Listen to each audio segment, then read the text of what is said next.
TDP నుంచి బీజేపీలో చేరి టికెట్ తెచ్చుకున్నారు. ఆయన విజయాన్ని సాధించారు. అనపర్తిలో బీజేపీ విజయాన్ని సాధించింది. ఉమ్మడి తూర్పుగోదావరి జిల్లాలో మూడో విజయం నమోదైంది కూటమికి.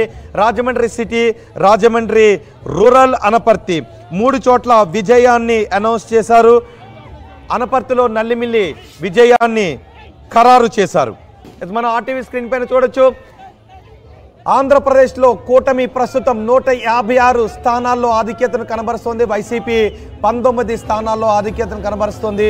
1-2 సీట్లు అటు ఇటు తేడాతో దాదాపు ఇదే నెంబర్ ఫిక్స్ అయ్యే అవకాశం కనిపిస్తోంది. భారీ ఆధిక్యం దిశలో, భారీ మెజార్టీ దిశలో కూటమి వెళ్ళింది. కూటమి భారీ మెజార్టీతో అసెంబ్లీలో ఎక్కడ చూసినా కూటమి సభ్యులే కనిపిస్తారు. చాలా స్వల్ప బలహీన ప్రతిపక్షం ఇప్పుడు ఆంధ్రప్రదేశ్ అసెంబ్లీలో కనిపిస్తుంది.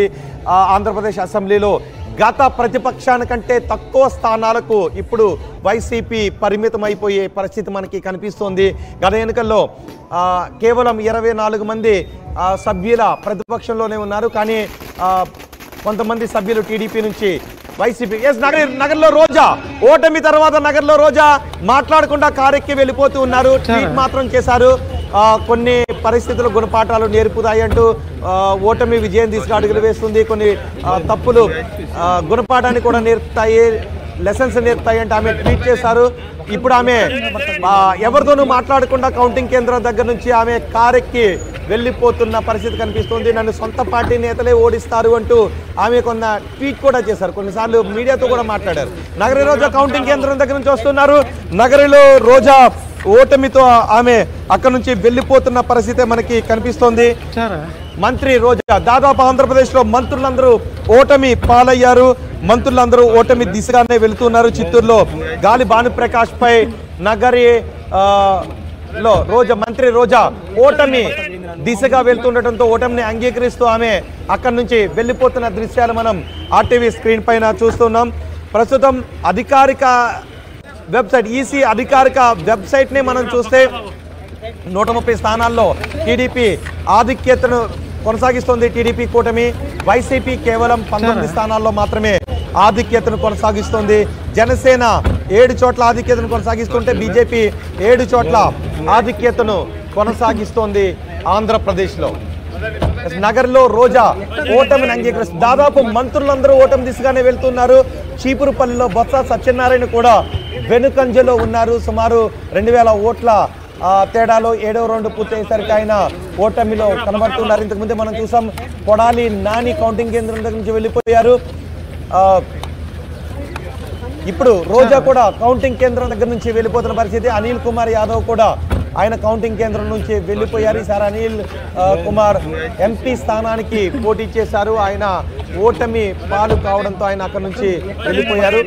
కౌంటింగ్ కేంద్రాల నుంచి ఇంతకుముందు మనం వల్లభనేని వంశీ కూడా గన్నవరం వైసీపీ అభ్యర్థిగా పోటీ చేసిన వల్లభనేని వంశీ కూడా కౌంటింగ్ కేంద్రం దగ్గర నుంచి వెళ్ళిపోయారు. వైసీపీ నేతలు ఒక్కొక్కరుగా కౌంటింగ్ కేంద్రాల దగ్గర నుంచి బయటకు వెళ్ళిపోతూ ఉన్నారు. చాలా బలహీనంగా వైసీపీ మారిపోయింది. బాహుబలి నుంచి బక్క బలికి మారిపోయిన పరిస్థితి మనకి కనిపిస్తూ ఉంది. బాహుబలి కాస్త బాహుబలిలా ఆంధ్రప్రదేశ్ అసెంబ్లీలో కనిపించిన వైసీపీ ఇప్పుడు బక్కబలిగా మారిపోయిన పరిస్థితులు మనకి కనిపిస్తున్నాయి. కేవలం 19 చోట్ల మాత్రమే వైసీపీ ఆధిక్యతలో కొనసాగుతూ ఉంది.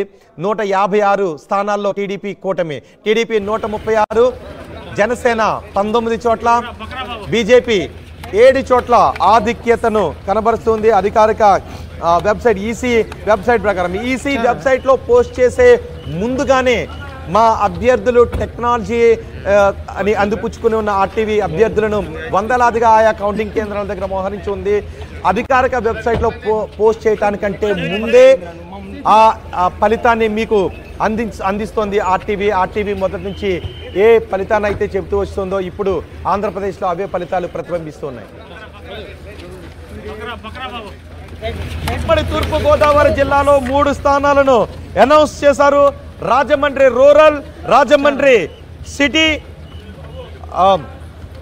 3 స్థానాలను అనౌన్స్ చేశారు. ఈ 3 స్థానాల్లో అనపర్తి ఈ 3 స్థానాల్లో విజయంపై కూటమి విజయం సాధించింది. అనపర్తిలో బీజేపీ విజయాన్ని సాధించింది. రాజమండ్రి రూరల్, రాజమండ్రి సిటీలో టీడీపీ విజయాన్ని సాధించింది. ఉమ్మడి తూర్పుగోదావరి జిల్లాలో ఈ విజయాలపై పూర్తి సమాచారాన్ని అందించడానికి మా ప్రతినిధి ప్రకాష్ ఎదురుగా ఉన్నారు. ప్రకాష్, ఉమ్మడి తూర్పుగోదావరి జిల్లాలో 3 చోట్ల విజయాన్ని అనౌన్స్ చేశారు. అనపర్తిలో బీజేపీ, రాజమండ్రిలో సిటీలో టీడీపీ, రాజమండ్రి రూరల్లోనూ టీడీపీ విజయం సాధించింది. సో అక్కడ ఎటువంటి సంబరాలు కనిపిస్తున్నాయి? ఉమ్మడి తూర్పుగోదావరి జిల్లా మొత్తం అంతా కూడా కూటమి అభ్యర్థులు మొత్తం ఉదయం నుంచి కూడా విజయం దిశగానే పయనిస్తున్నారు. ఈ నేపథ్యంలో ప్రధానంగా రాజమండ్రి రూరల్ నుంచి బుచ్చయ్య చౌదరి మొదటిసారిగా ఉమ్మడి తూర్పుగోదావరి నుంచి మొదటి విజయాన్ని అందుకున్న పరిస్థితి ఉంది. ఈ నేపథ్యంలో బీజేపీ నుంచి కూడా బోని కొట్టినటువంటి పరిస్థితి ఉంది. నల్లమల్లి రామకృష్ణారెడ్డి 21,000 మెజార్టీతో అతనంతా కూడా విజయం సాధించినటువంటి పరిస్థితి ప్రధానంగా ఉంది. ప్రధానంగా మొదటి నుంచి కూడా చెప్తున్నాం, ఆర్టీవీ సర్వేలో మన ఆర్టీవీ స్టడీ రిపోర్ట్ ఏదైతే ఇచ్చామో, అలాగే గోరెంట్ల బుచ్చయ్య చౌదరితో పాటు రాజమండ్రి టౌన్ ఆదిరెడ్డి శ్రీనివాస్ కూడా గెలుస్తారని మనం రిపోర్ట్ ఇవ్వడం జరిగింది. ఆ ప్రకారంగానే ఆదిరెడ్డి శ్రీనివాస్ కూడా అక్కడ విజయాన్ని చేకూర్చారు. అలాగే బీజేపీ నుంచి నల్లమల్లి రామకృష్ణారెడ్డి, అలాగే రాజమండ్రి రూరల్ నుంచి బుచ్చయ్య చౌదరితో పాటు అలాగే రాజమండ్రి టౌన్ ఆదిరెడ్డి శ్రీనివాస్ ముగ్గురు కూడా ప్రస్తుతం ఉమ్మడి తూర్పుగోదావరి జిల్లా నుంచి పూర్తి స్థాయిలో వాళ్ళంతా కూడా విజయం చేకూర్చినటువంటి పరిస్థితి ఉంది. మరో పక్కన జనసేన అధినేత తన యొక్క మెజార్టీ ఇంకా కొనసాగుతూనే కనబడుతుంది. మనం ప్రధానంగా చూసుకుంటే ఇప్పుడు 12 రౌండ్ అయితే కొనసాగుతుంది. 11 రౌండ్లు పూర్తయ్యేసరికి 50,000 మెజార్టీ పైన వచ్చింది. అలాగే జనసేనకు సంబంధించి బత్తుల బలరామకృష్ణ కావచ్చు, అలాగే మొత్తం జనసేన అభ్యర్థులందరూ కూడా విజయం దిశగా ముందుకు వెళ్తున్నారు. తునిలో స్వల్ప ఆధిక్యతతో టీడీపీ అభ్యర్థి దాటిశెట్టి రాజేపై కూడా యనమల దివ్య కూడా అక్కడ ముందంజలో ఉన్నటువంటి పరిస్థితి ఉంది.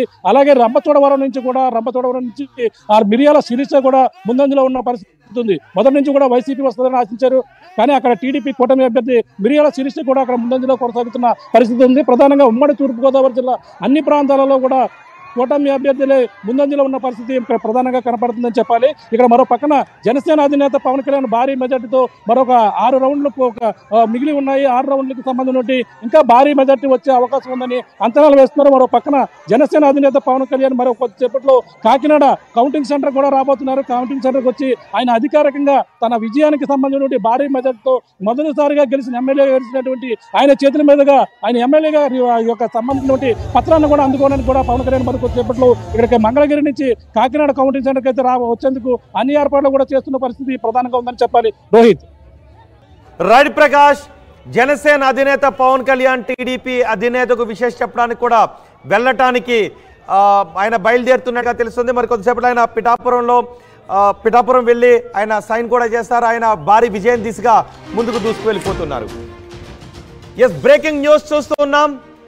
పవన్ కళ్యాణ్ భారీ ఆధిక్యం దిశగా పిఠాపురంలో వెళ్తున్నారు. కాసేపట్లో చంద్రబాబు దగ్గరకు పవన్ కళ్యాణ్ వెళ్ళబోతున్నారు. ఉండవల్లిలో చంద్రబాబు ఇంటికి పవన్ కళ్యాణ్ వెళ్ళి ప్రభుత్వంలో జనసేన పాత్ర గురించి మాట్లాడే అవకాశం కనిపిస్తోంది. అలాగే చంద్రబాబుకు శుభాకాంక్షలు చెప్పి ప్రభుత్వ ఏర్పాటుపై ఇరువురి మధ్య చర్చ జరిగే అవకాశం కనిపిస్తోంది. 8వ తారీఖున ఆంధ్రప్రదేశ్లో కొత్త ప్రభుత్వం కొలువు తీరబోతుంది. ఆంధ్రప్రదేశ్లో 4వసారి చంద్రబాబు ముఖ్యమంత్రిగా ప్రమాణ స్వీకారం చేయబోతున్నారు. పవన్ కళ్యాణ్ ఏ పదవిని తీసుకుంటారు అన్న దానిపై ఉత్కంఠ కనిపిస్తుంది.